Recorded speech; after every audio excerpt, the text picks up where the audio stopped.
Good evening, everybody, and welcome again. Thank you for joining me for this edition of the Look into the Holy Book Thursday evening devotional time. I hope that all of you had a wonderful Christmas with family and friends, and maybe even a candlelight service.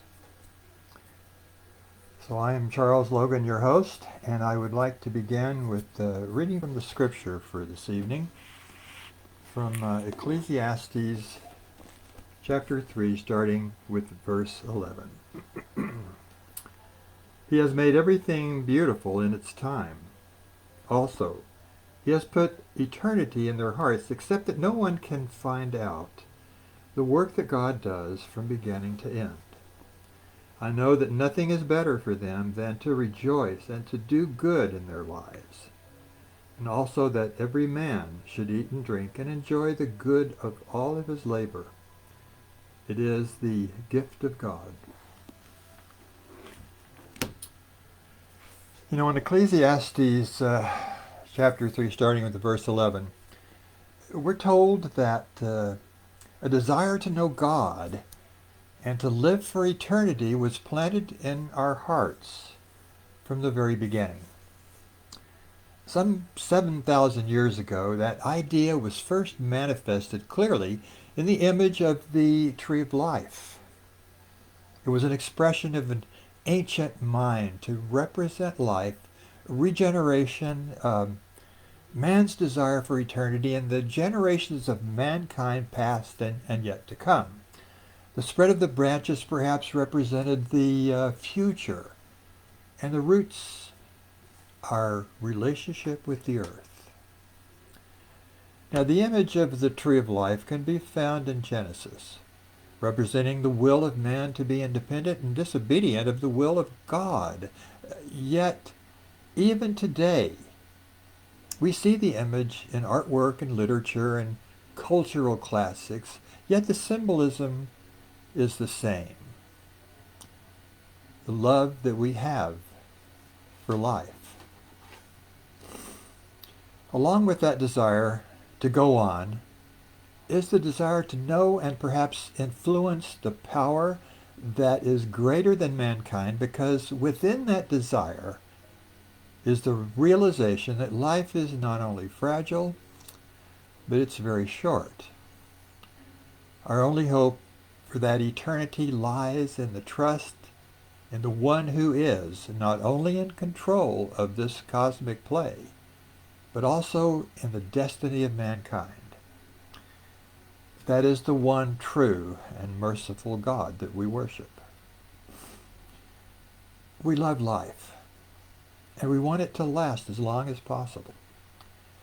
Even we Christians who acknowledge our residency here is temporary, even though we prepare for our transition from this world to our promised reward in the presence of the Most High, we are naturally reluctant to leave the blue skies, the majestic mountains, the sounds of nature, and the multitudes of colors which God has provided to make our stay here as pleasant as possible. Now, unfortunately, our culture is very uncomfortable talking about death. We can see that in the avoidance of preparation for the inevitable, the lack of planning for the finality of life, and ignoring that shadow of death that is lurking in the corner beside that elephant that we don't want to talk about either. But sometimes we're forced to confront the end of life head on. And when we are least prepared, perhaps it's a fatal accident, a random act of violence, or an unexpected health issue that is quietly lurking within us. For instance, Anna Orsini, 28-year-old journalist and news anchor for one of the local television stations, died unexpectedly of a brain aneurysm. A woman full of life and plans for the future, yet gone in a moment. As I said, we are Christ followers. And we know that life's journey is short. We plan for that moment from the time that we put our trust in Christ. Still, most people would hesitate having the choice. We live in a very desirable retirement community of Green Valley, Arizona, and we're familiar with the process of aging and the problems that naturally come up as we get older. Sometimes we find ourselves facing an end-of-life situation and needing not only companionship, but a helper or caregiver, someone who takes on the responsibility of meeting the needs of that individual, gaining their trust, and entering into that sacred space to walk along with them on that journey. It's not an easy calling. It takes a commitment, and most importantly, it takes love. More often than not, it is a loved one or family member who you want to see remain in their homes because they're familiar with it and comfortable with their surroundings. What does it take to become a caregiver? The title may not be very old, but the concept is. A caregiver is an individual who is endowed with the spiritual gift of compassion. And not everyone is capable of devoting their time in a sacrificial way to care for someone else. It requires giving up an active social life and making a commitment to one person. The most important aspect to caregiving is that it is something that you want to do above all else. Now that may be hard to understand for most people, but if you look at any calling that requires a spirit of compassion and a deep concern for wanting to serve others, you can understand the commitment of healthcare workers, volunteer hospice workers, and chaplains who find themselves in the thick of crises, sickness, and death. Those of us who have had experience with caregiving understand that things that one thinks that they would never be capable of, they can do because of an inner strength that says, my love for this person is much greater than any aversion I may have to the physical responsibilities that I may encounter. Now, some of us, and maybe more than I realize, have had the experience of providing companionship to a loved one in need. I know compassionate people, like Pat Stager for one, who have made a career out of caregiving and have left a lasting impression on an untold number of people who benefited physically, emotionally, and spiritually because of her and others who answered that sacrificial calling.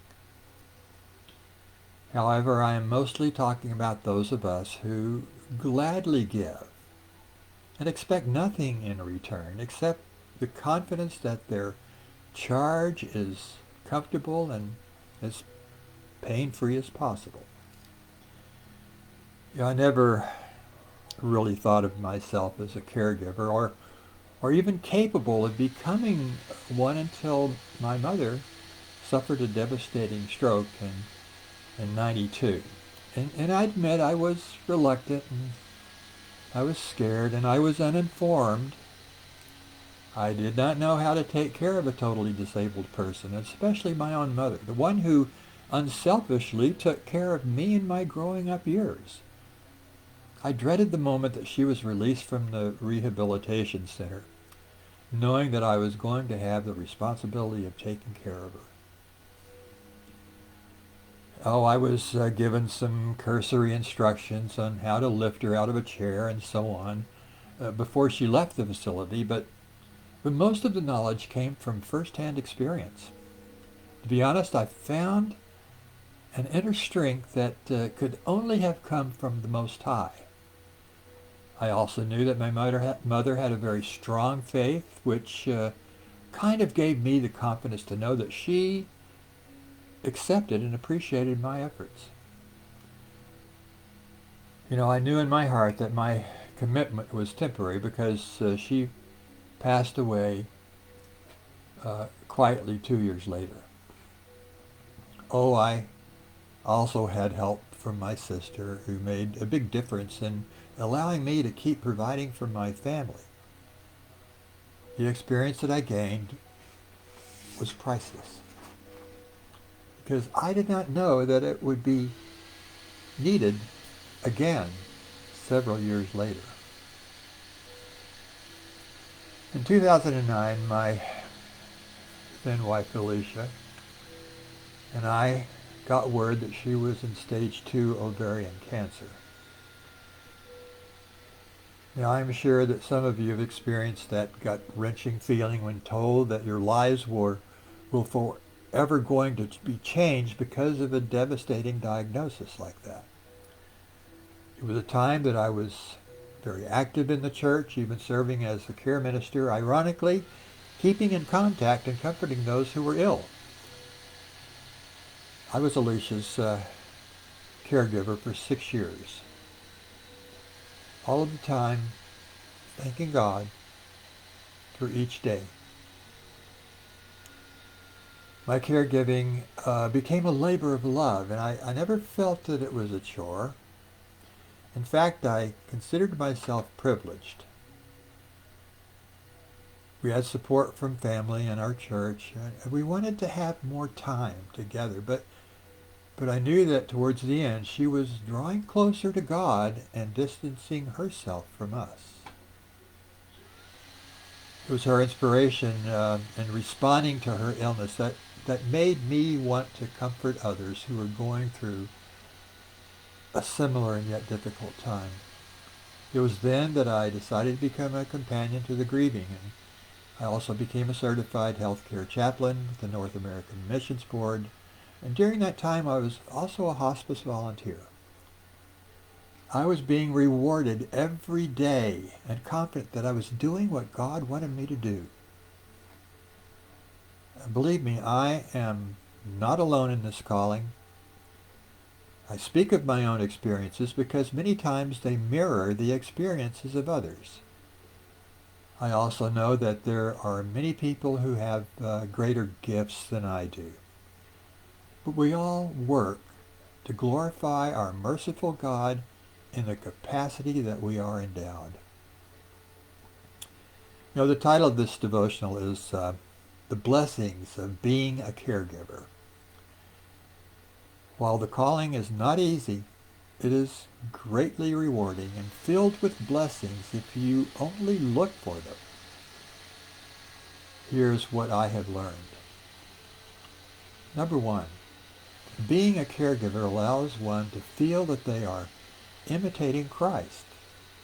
He once said that the greatest of all commandments was to love others more than oneself. Devoting oneself to the care of another removes that temptation to be self-centered and selfish. These are faults that just cannot coexist with placing others ahead of oneself. It's an exercise of humility and patience. While we are far from perfect in this area, we continue to build spiritual maturity, and that is what God expects of us. And number two, we can strive for a love that is unconditional. Now, I really don't believe that we will ever succeed, as that is an attribute I believe that is reserved for God only. But our efforts will allow us to feel fulfilled and fortunate that we were specially called. Number three, we can present ourselves as a living sacrifice. As Paul says, by giving up the things that we thought we could not do without and committing ourselves to a life of service, even though it might be only as long as our loved one is with us.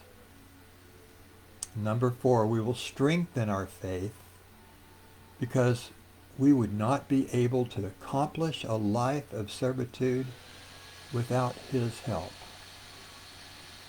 Adversities and disappointments and anticipatory grief, we know, will make us stronger. And we will face many difficult moments in this calling. And number 5, we are privileged to be able to enter that sacred space that can only be gained by a deep trust. And that trust can only be earned through sincere empathy and understanding about what the loved one is experiencing. And number 6, just as important as being invited into that sacred space that only the most trusted can enter, is the courage to talk about the inevitable. It seems so overstated, but to talk about accepting what is in the future is necessary. But it is equally important to be able to talk about death without feeling discomfort. I've been so fortunate that those who I have companioned along the way have held a great and strong faith and had an unshakable confidence in the future. I look at these elements as blessings, not only for the loved one, but for the caregiver also. When I began to write this devotional, I was hoping that some very positive thoughts would emerge from our time together this evening. Most people would not think about anything positive coming out of the decision to sacrifice one's life at the present and to devote it to caring for someone who's very sick. Perhaps those people do not have the gift of compassion because for those, sacrificial service is something else. It is their passion.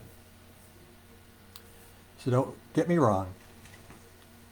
Committing to be a caregiver is hard. It means giving up your life now for the comfort of someone else, for their immediate future, however long that might be. But no matter how difficult or time-consuming or sadness or number of tears shed or the separation anxiety experienced might be, there will be a feeling of great reward for the rest of one's life. Now, before we conclude our time together this evening, I wanted to explain my prayer request that I made last Thursday. I asked for prayer because Phyllis and I received some very bad news that week. I can tell you now that Phyllis has a tumor. We don't know all the details, but we do know that it is very serious. We very much covet your prayers because we have experienced that power of prayer and know what it can do. Phyllis has a deep faith and is going forward with courage and confidence that God knows our future and his will be done and to his glory. It's now up to us to place our trust in him and deal with whatever is ahead with the evidence to all of our reassurance in the future and knowledge that miracles still happen. Oh yes, love does grow stronger.